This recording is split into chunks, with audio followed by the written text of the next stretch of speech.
코로나19로 수출길이 막힌 경기 북부 섬유 기업들이 붕괴 위기에 놓였습니다. 직원을 줄이고 가격까지 낮춰 제품을 팔고 있지만 늘어나는 재고 물량을 감당할 수 없습니다. 의정부시 가능동에 거주하는 50대 여성이 코로나19 확진 판정을 받았습니다. 이 여성은 서울 양천구 은혜감리교회 교육에 참석한 것으로 확인됐습니다. 이른바 이재명 버스라고 불리는 경기도 공공버스, 운행 2달째를 보내고 있는데요. 현장에서는 긍정적인 반응이 나오고 있는데 앞으로 해결해야 할 과제는 무엇인지 살펴봤습니다. 경기도가 경기 동북부 6개 시군, 군부대 접경 지역에 32억 원을 들여 각종 지원 사업을 벌입니다. 경기도는 이들 시군에 도로와 교량을 정비하는 사업을 벌일 계획입니다.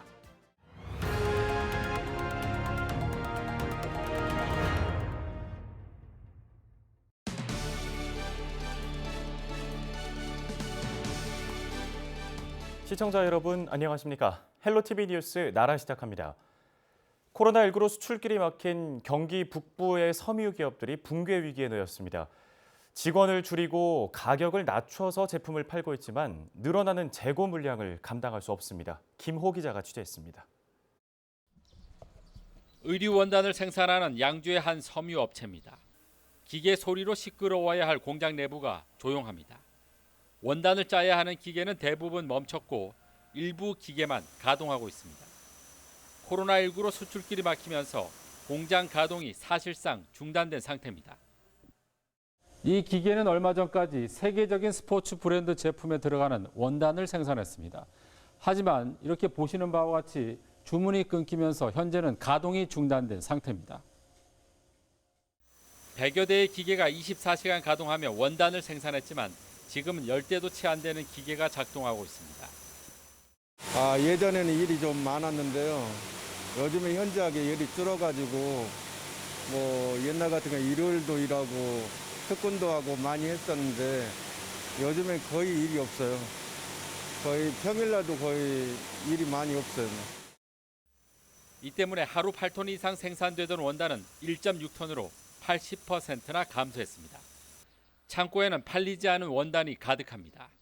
예전 같으면 해외로 팔려 나가기 바빴지만 지금은 판로가 막히면서 재고량만 150톤에 이릅니다.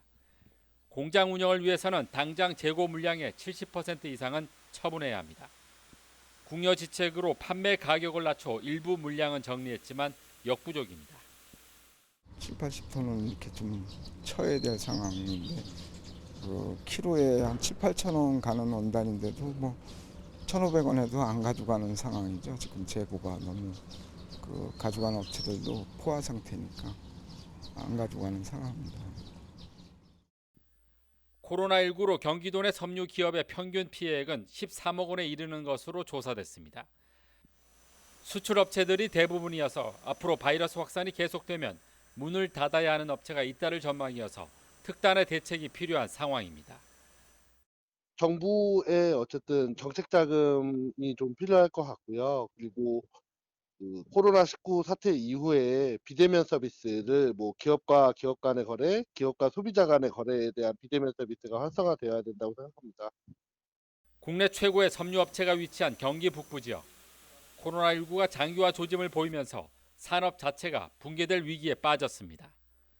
헬로티비 뉴스 김호입니다. 의정부시 가능동에 거주하는 50대 여성이 코로나19 확진 판정을 받았습니다. 이 여성은 서울 양천구 은혜감리교회 교육에 참석한 것으로 확인됐습니다. 평소 의정부 지역 교회에 다녔으나 그동안 예배에 참석하지 않았으며 20일부터 몸살 증상이 나타났습니다. 이후 함께 참석한 남양주시 33번 확진자 등 7명이 확진 판정을 받으면서 접촉자로 분류돼 지난 23일 진단검사를 받고 24일 확진 판정을 받았습니다. 시는 A씨를 경기도 의료원 수원병원에 입원 조치하고 동거 가족 1명과 접촉자 11명에 대해서는 자가격리와 함께 진단검사를 진행했습니다.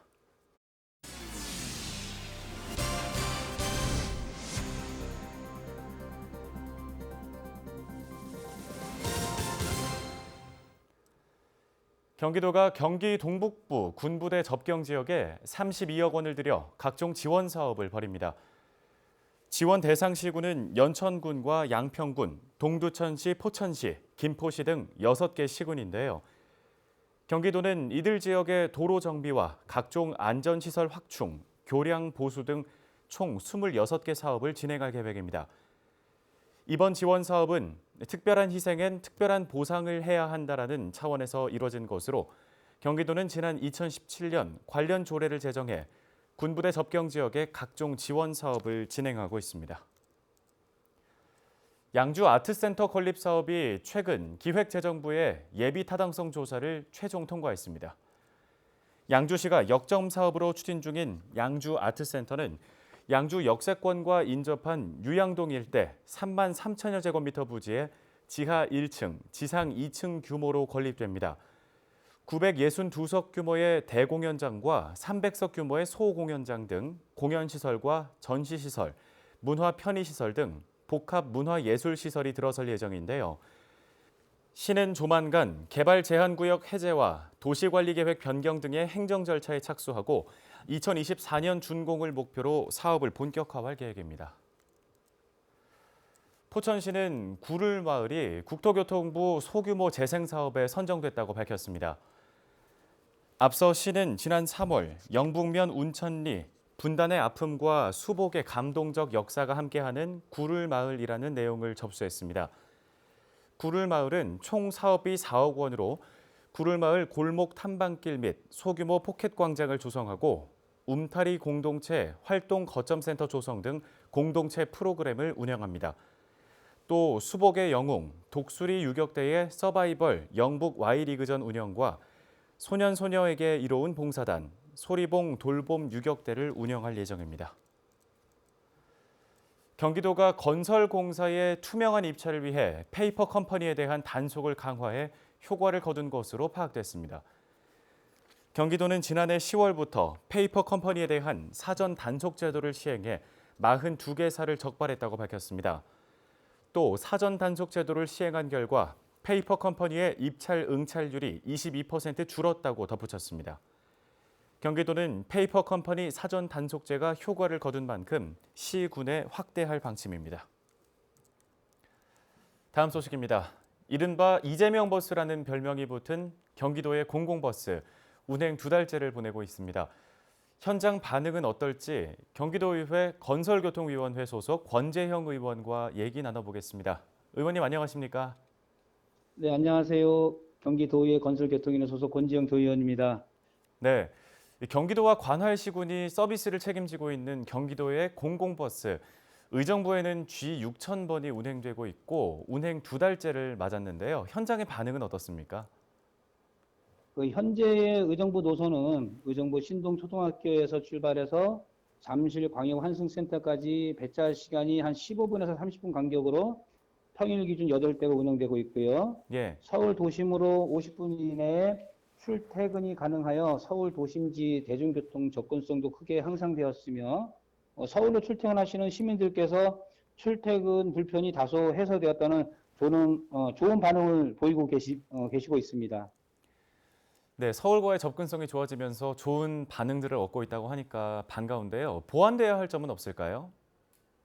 네, G6000번 버스의 운행 개시를 시작으로 광역교통을 편리하게 이용할 수 있도록 지속적으로 노선 확대해서 운영해 나갈 것이고요. 특히 경기도가 추진 중인 버스 중공영제를 확대 시행하여 개발 초기 단계에 있는 신도시 등 수요가 적은 지역에 대해서는 이용자 수요에 대응하는 노선을 적극 발굴하고 탄력적으로 노선을 조정하여 시민들의 교통복지 수요를 충족해 나가도록 하겠습니다. 네, 지속적인 노선 확대 그리고 노선 발굴에 대해서 언급을 주셨는데 최근에 신곡동 소재의 아파트 입주 예정자들과 만나신 걸로 알고 있습니다. 어떤 얘기 나누셨나요? 네, 오늘 8월 17일 이편한 세상 추동공 2차 아파트 1777세대 대규모 신규 입주를 앞두고 있는 가운데 현재 정차하는 버스가 전무하므로 현재 운행 중인 경기도 광역버스 G6000번 정차 요구 및 시내버스 마을버스 노선 신설과 단지와 버스 정장 설치를 마련해달라는 주민들의 민원이 있었습니다. 예. 시도에서도 광역버스 정류소는 지자체별 8개소만 규정되고 있어 10개소로 증설 및 노선 신설과 변경 등은 각 시군과 버스 운송업체 간 협의가 필요한 사안으로 현 실정에 대해 조사 중에 있으며 입주 전에 가능하도록 노력하고 시내버스와 마을버스 정류소 설치권도 입주민들이 불편함이 없도록 적극 검토하겠다고 답변드렸습니다. 참고로 그 이편세상 추동 공원 2차 아파트와 광역버스 정차권은 현재 경기도로부터 고도로 긍정적인 답변을 받아놓은 상태임을 말씀드리겠습니다. 네, 그런데 2달 전만 해도 걱정이 좀 많았죠. 준공영제를 도입했던 여러 지자체들이 방만 경영과 회계 부정 등으로 골머리를 앓고 있기 때문이었는데 경기도의 공공버스는 좋은 사례가 되기 위해서 어떤 노력들을 기울이고 있는지 궁금합니다.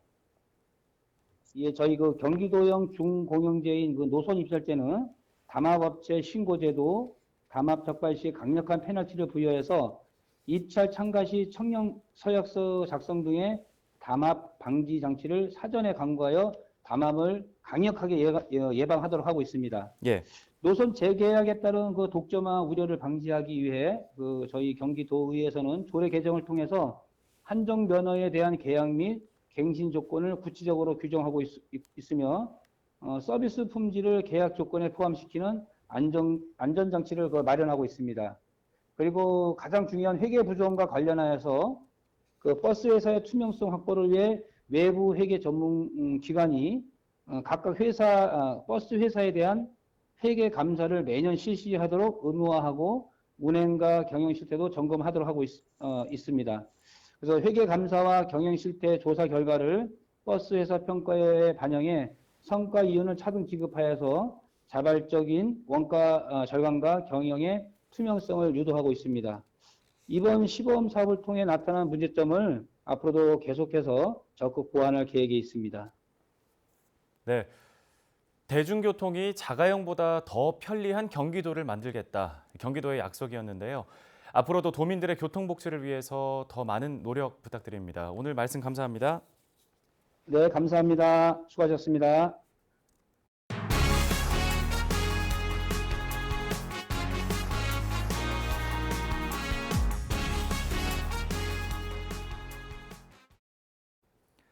다음 소식입니다. 오는 29일 퇴임을 앞둔 문희상 국회의장이 의정부 시민들에게 감사의 인사를 전했습니다. 문 의장은 국회에서 퇴임 기자간담회를 열고 고향 의정부로 돌아갈 시간이 됐다며 이제야 안도의 한숨을 내쉬게 됐다고 밝혔습니다. 이어 2번의 낙선 등 많은 위기의 순간이 있었지만 자신을 일으켜 세운 건 의정부 시민들의 손이었다며 감사의 뜻을 전했는데요. 다만 이번 총선 당시 아들이 공천 세습 논란에 휘말렸던 것이 가장 아쉬웠다며 자신이 아들을 출세시키려 했다는 말을 들었을 때 말할 수 없는 쓰라린 심경을 느꼈다고 밝혔습니다. 경기도가 휴가철을 앞두고 미신고 불법 펜션에 대한 단속을 강화하기로 했습니다. 이에 따라 다음 달 22일부터 8월 14일까지 현장 순찰을 실시하는 한편 미신고 민박시설이 적발될 경우 영업장 폐쇄와 형사 고발 조치를 할 방침입니다. 다만 다음 달 19일까지 미신고 펜션 가운데 자진 신고하는 영업장에 대해서는 행정 제재 조치를 면제할 계획입니다.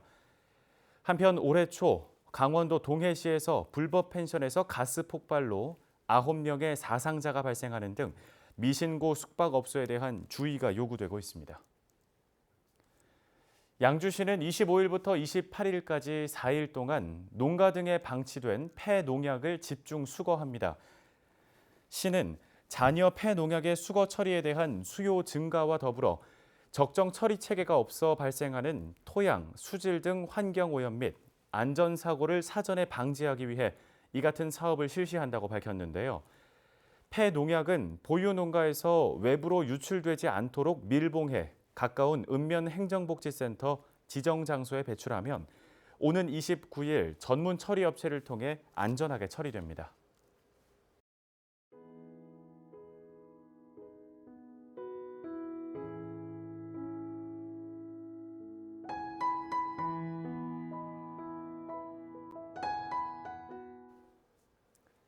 헬로티비 뉴스는 언제나 지역 주민 여러분 곁에 있겠습니다. 시청해주신 여러분 고맙습니다.